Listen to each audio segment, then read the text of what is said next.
இன்றைக்கி நம்ம வீட்டிலையே சாட் மசாலா எப்படி ப்ரிப்பேர் பண்ணுறதுன்னு பார்க்கலாம். இப்போ சாட் மசாலாவுக்கு நான் இந்த கப்புக்கு 1 கப் சீரகம் எடுத்துருக்கிறேன். ட்ரை ரோஸ்ட் பண்ணி எடுத்துடணும். மிதமான சூட்டில் வச்சு சீரகத்தை லைட்டாக வறுத்து எடுத்துடலாம்.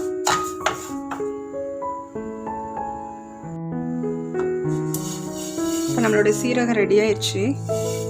இதை பவுலுக்கு ட்ரான்ஸ்ஃபர் பண்ணிடலாம்.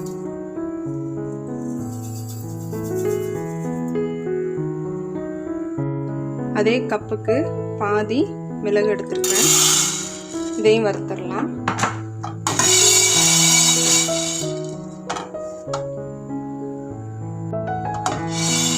இப்போ நம்மளுடைய மிளகும் ரெடி ஆயிடுச்சு. இதையும் மாற்றிடலாம்.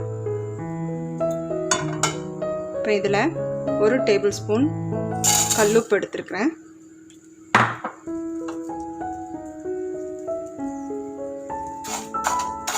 எதுலேயுமே ஈரப்பதம் இருக்கக்கூடாது. இப்போ இது கூட 1 டேபிள் ஸ்பூன் பிளாக் சால்ட் எடுத்துருக்கிறேன். 1 டேபிள் ஸ்பூன் மாங்காய் பவுடர் எடுத்துருக்கிறேன். இப்போ இதில் நான் 1 டேபிள் ஸ்பூன் மாங்காய் பவுடர் எடுத்துருக்கிறேன். இதில் 1 டேபிள் ஸ்பூன் பிளாக் சால்ட் எடுத்துருக்கிறேன். ஒரு 1/2 டீஸ்பூன் அஸ்ஃபோடிட்டா பெருங்காயத்தூள் எடுத்துருக்கிறேன். ஒரு 1/4 டீஸ்பூன் ஜிஞ்சர் பவுடர் எடுத்துருக்கிறேன். இது எல்லாத்தையுமே இந்த உப்போடு சேர்த்து ஆட் பண்ணிடலாம். இது எல்லாமே லைட்டாக வறுபடணும்.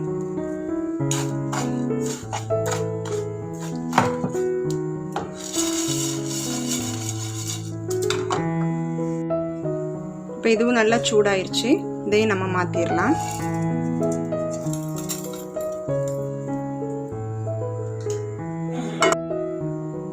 இப்போது கொஞ்சமாக மின்ட் லீவ்ஸ் இதுவும் ஃப்ரை பண்ணி எடுத்துக்கணும். ரொம்ப கரிஞ்சிடக்கூடாது. அதே நேரத்தில் அதில் உள்ள அந்த ஈரப்பதம் எல்லாமே போயிடணும். மிதமான சூட்டில் இதை வறுத்தெடுக்கணும். இப்போ இந்த பவுடர் கூட நம்ம ஒரு 1/2 டீஸ்பூன் சில்லி பவுடரை ஆட் பண்ணிக்கலாம்.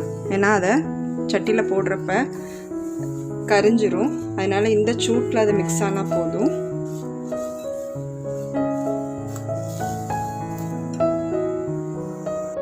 புதினாவும் ரெடி ஆயிடுச்சு. இதோட ஆட் பண்ணிக்கலாம். இது இப்போ சூடு போனதுக்கப்புறமா இதை நம்ம மிக்ஸி ஜாரில் மாற்றி பவுடர் பண்ணி எடுத்துடலாம். மிக்சியில் இப்போ இதை நான் பவுடர் பண்ணிட்டேன். இப்போ இதை ஒரு ஜல்லடையில் இதை அரைச்சி எடுத்துடலாம்.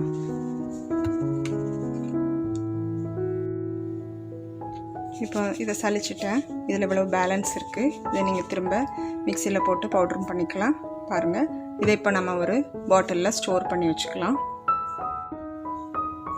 நம்ம இப்போ வீட்டிலேயே சாட் மசாலா ப்ரிப்பேர் பண்ணிட்டோம். நீங்களும் இது மாதிரி வீட்டில் ட்ரை பண்ணி பாருங்கள். இன்றைக்கி நம்ம வீட்டிலே ப்ரிப்பேர் பண்ண சாட் மசாலா ரெடி ஆயிடுச்சு. நீங்களும் இது மாதிரி வீட்டில் ட்ரை பண்ணி பாருங்கள். ட்ரை பண்ணி பார்த்துட்டு என்னோடய சேனலுக்கு லைக் கொடுங்க.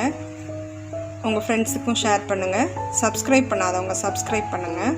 தேங்க்யூ ஃபார் வாட்சிங்.